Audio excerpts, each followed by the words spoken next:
Hey everyone, and welcome to another deep dive. Yeah, hey there. Today we're going to be looking at the 2024 results for the Bouygues Group.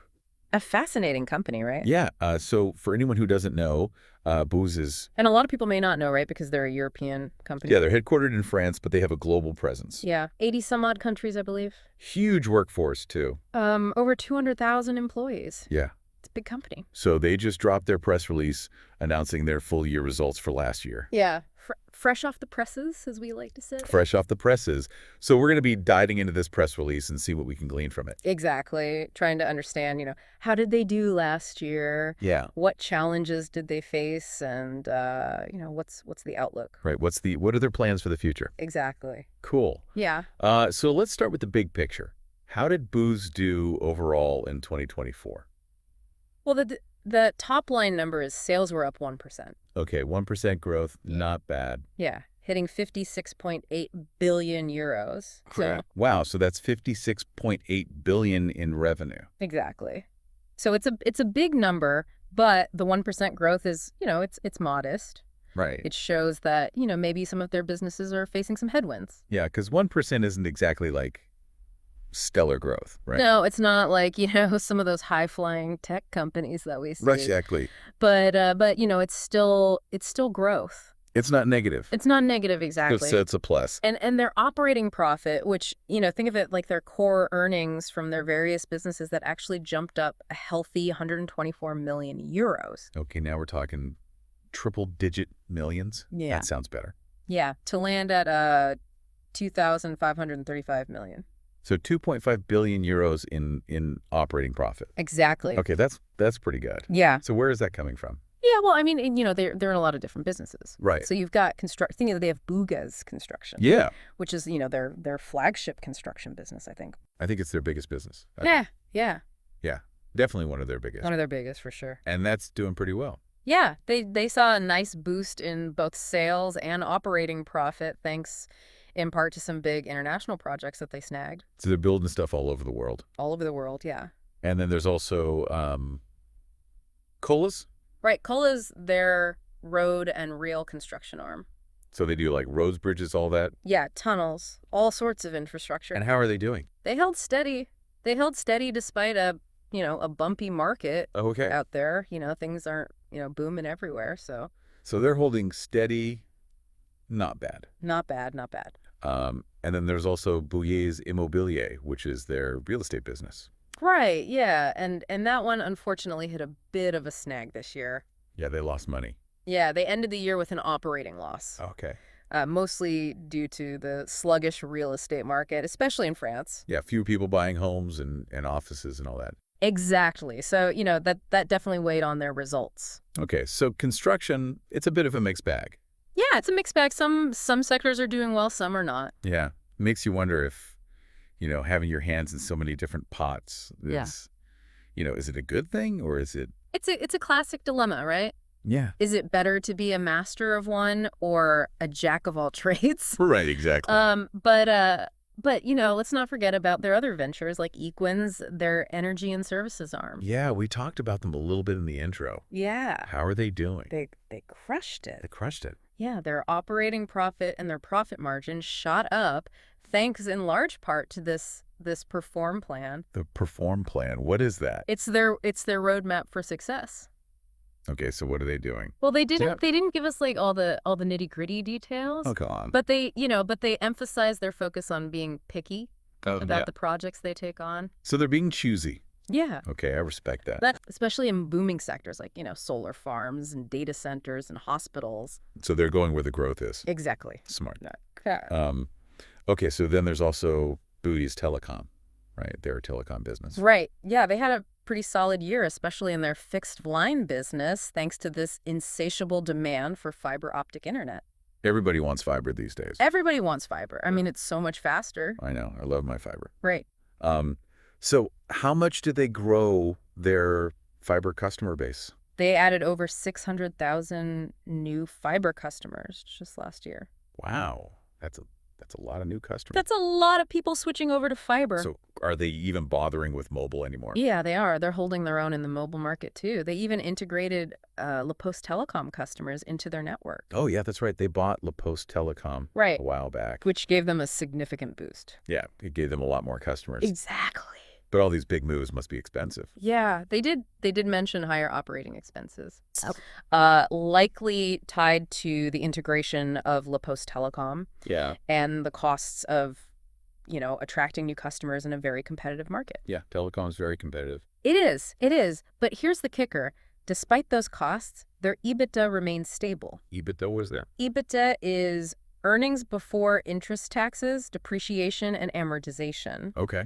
Think of it as a measure of the company's core profitability from their operations before all the, the financial complexities like debt and taxes are factored in. Okay, so it's like a simpler way to look at how profitable they are. Exactly. It gives you a clearer picture of how efficiently they're running their businesses. And in Bouygues' case, Telecom's case, it shows they're managing their costs pretty well, even while making big moves. Okay, so they're keeping things under control. Yeah. All right, that's good to hear. So what about TF1?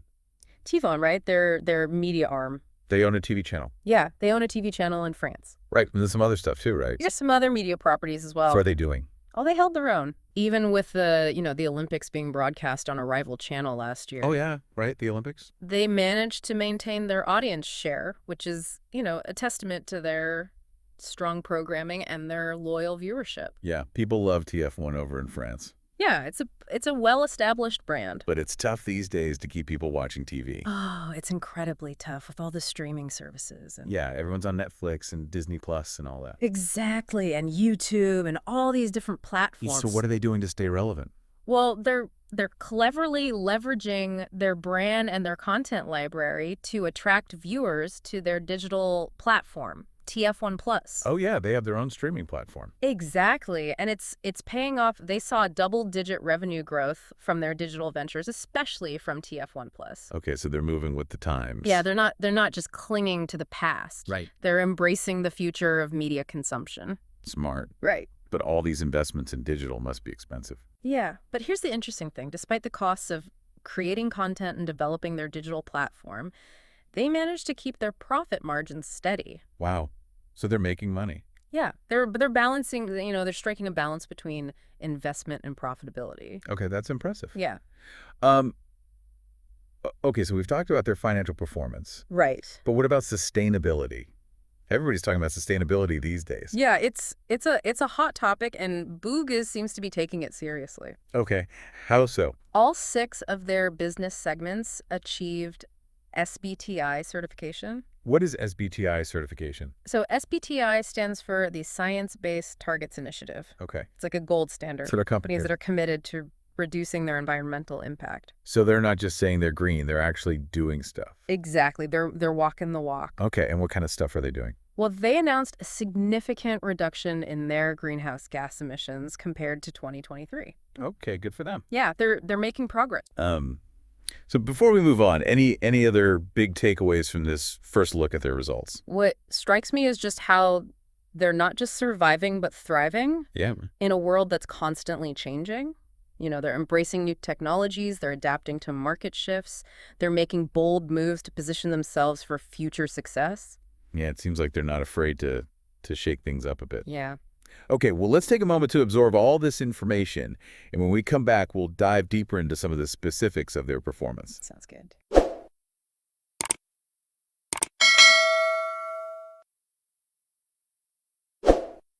Welcome back, Deep Divers. We're digging even deeper into the Bouygues Group's 2024 performance. Earlier, we talked about that huge backlog of construction projects. Yeah. They've got lined up like 32.2 billion euros worth of future business. Yeah, that backlog is a really strong indicator of Bouygues' future growth potential, particularly for their construction arm. It's like having a treasure chest full of contracts ready to be unlocked and turned into revenue. Okay, so they've got the treasure map leading to future riches. Let's zoom in on their construction businesses. What kind of projects are they taking on, and where in the world are they building? Well, Bouygues Construction is making its mark on some pretty impressive projects around the globe. For instance, they're building the northern tunnels for the SRL Metro in Melbourne, Australia. Imagine the logistical feat of tunneling under a bustling city. Oh, that's mind-boggling. It's like a giant underground puzzle. And Booz is putting the pieces together. What other global ventures are they involved in? Well, they're also working on a major campus project in Bern, Switzerland.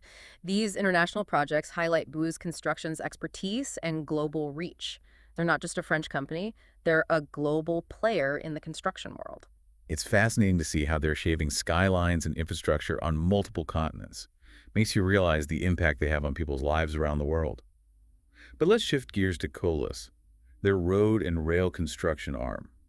What's fueling their backlog? Colas is riding the wave of sustainable transportation. They're involved in projects like high-speed rail lines and electric tram systems, solutions that are in high demand as governments prioritize greener transportation options. It's like they're building the roads and railways of the future. Literally. It's exciting to see how they're contributing to a more sustainable world. Are there any specific projects that stand out? One notable example mentioned in the press release is their contract to renovate Line 1 of the Cairo Metro in Egypt. Think about the impact that will have on millions of commuters in Cairo. It's a massive undertaking with the potential to improve mobility and quality of life for a huge population. That's a fantastic example of how their work directly impacts people's daily lives. But let's not forget about Bouygues Immobilier, their real estate arm. They faced some headwinds this year, didn't they? Unfortunately, yes. The real estate market, especially in France, has been a bit sluggish, which impacted their performance. Residential property reservations did show some improvement, but commercial property activity was practically at a standstill. So fewer office buildings and shopping malls going up. That makes sense considering how many companies have embraced remote work and online shopping. It's a reflection of how the pandemic has reshaped our world. But I'm curious, how is Bouygues Immobilier adapting to this changing landscape? Well, they're taking steps to adjust their cost structure and navigate this challenging market. It's not easy, but they're facing the reality of the situation and making the necessary changes. Sounds like they're not shying away from making tough decisions. Yep. That resilience is admirable. Now let's shift our focus back to one of the stars of the show, Equins, their energy and services arm. We touched on their impressive performance earlier, but let's dig deeper into the factors driving their success. Well, their strategic plan, the Perform plan, seems to be working wonders. They're laser focused on operational efficiency, which means squeezing more value out of every euro they spend. They're also being very selective about the contracts they bid on, focusing on projects with strong profitability potential. It's like they're saying, we're not just going to chase any deal. We're going to go after the ones that make the most sense for our business. That's a smart approach in a competitive market. What specific areas are they targeting? They're tapping into some of the fastest growing sectors like renewable energy data centers and healthcare infrastructure. These are areas where demand is high, and Equins is well positioned to capitalize on that growth. They're riding the wave of future trends. It's exciting to see how they're aligning themselves with industries that are poised for long-term growth. Now let's jump into the fast-paced world of Bouygues Telecom. Their fixed-line business seems to be booming, thanks to the fiber frenzy. Absolutely. Fiber to the home, or FTTH, is the gold standard for internet connectivity these days. And Bouygues Telecom is aggressively expanding its fiber network. They added over 600,000 new FTTH customers in 2024, which is a testament to their commitment to providing high-speed internet access. It's amazing how quickly fiber has become the norm. Remember the days of dial-up? Feels like a lifetime ago. What are Bouygues Telecom's ambitions for their fiber network? How far do they plan to reach? Well, they're aiming to reach around 40 million premises with their FTTH network by the end of 2026. That's an ambitious target, but they seem well on their way. They're laying a lot of cable. It's like they're weaving a digital web across the country, connecting people and businesses with lightning-fast speeds. But what about their mobile business? With all this focus on fiber, are they neglecting their mobile offerings? Not at all. They're holding their own in the mobile market, even with intense competition. The integration of La Poste Telecom customers gave them a substantial boost in their mobile customer base. That acquisition was a smart move, expanding their reach and market share. But integrating a company of that size is no easy feat. Did they mention any challenges or unexpected costs associated with that process? Yeah, they did highlight the increased operating expenses related to customer acquisition and the integration process. It's a reminder that growth through acquisitions doesn't come without its costs. It's like renovating a house. You might encounter unexpected expenses along the way. That's a great analogy. It highlights the complexities of mergers and acquisitions. But let's not forget about TF1, their media arm. Maintaining audience share in today's fragmented media landscape is a challenge. How did they manage to hold their ground? Well, their success can be attributed to a combination of factors. They have strong programming that resonates with viewers, a loyal audience base built over years of quality content, and a smart digital strategy that's helping them adapt to the changing media landscape. It's like they're juggling traditional television with their digital platform TF1 Plus and somehow managing to keep all the balls in the air. What's their strategy for navigating this delicate balancing act? Well, they're using their strong brand and extensive content library to attract viewers to their digital platform, and it's working. TF1 Plus is seeing strong growth, which is a testament to their ability to adapt to the changing habits of viewers. So they're not just sitting back and watching the world change around them, they're actively shaping their future. But all this innovation and expansion must come at a cost. Did they mention anything about the financial impact of their digital investments? They acknowledge the increased costs associated with content creation and platform development, but they also highlighted their success in maintaining a stable profit margin. It shows they're making strategic investments while keeping a watchful eye on their financial health. That's impressive. They're walking that tightrope between innovation and profitability with remarkable skill. Now, zooming out to the bigger picture, how is the Booz Group's overall financial health looking? Are they in good shape? They ended the year with a solid financial foundation, including high liquidity, which means they have ample cash on hand to meet their obligations and pursue new opportunities. They also have an improved net debt position, indicating they're managing their debt effectively. And their strong credit ratings reflect the confidence of financial institutions in their financial stability. So they're not just building a successful business, they're building it on a solid financial foundation. That's reassuring to hear. And let's not forget about their commitment to sustainability, which we touched on earlier.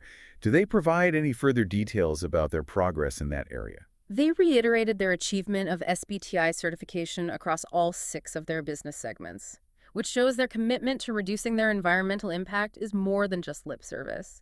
They're taking concrete steps to align their operations with the latest climate science. It's great to see them walking the walk on sustainability. It's not just about making profits anymore. It's about doing business responsibly and leaving a positive legacy for future generations. Now, before we wrap up this deep dive into their performance, I want to get your take on the bigger picture. What stood out to you the most about their results? What impressed me was their ability to navigate a complex and ever-changing world with such agility. They're embracing new technologies, adapting to market shifts, making strategic acquisitions, and prioritizing sustainability, all while maintaining a healthy financial foundation. It's like they're playing 3D chess, making calculated moves across multiple dimensions. They're not just reacting to the world around them, they're proactively shaping their destiny. Yeah. Now, before we move on to our final thoughts and wrap up this deep dive, let's take a quick pause to reflect on everything we've learned.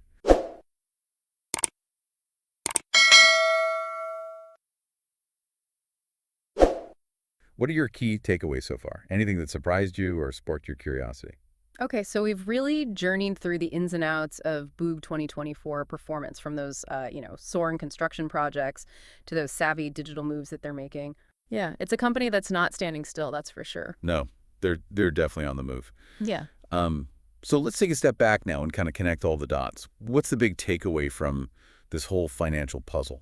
I think what stands out to me is their resilience. Right. Despite facing some headwinds in certain areas like that real estate slump, they managed to achieve overall growth and keep a pretty healthy financial position. It's like they've got that, built-in shock absorber allowing them to kind of, navigate those bumps in the road without really losing momentum. But what's the secret sauce behind that resilience? Is it just luck, or is there something more at play?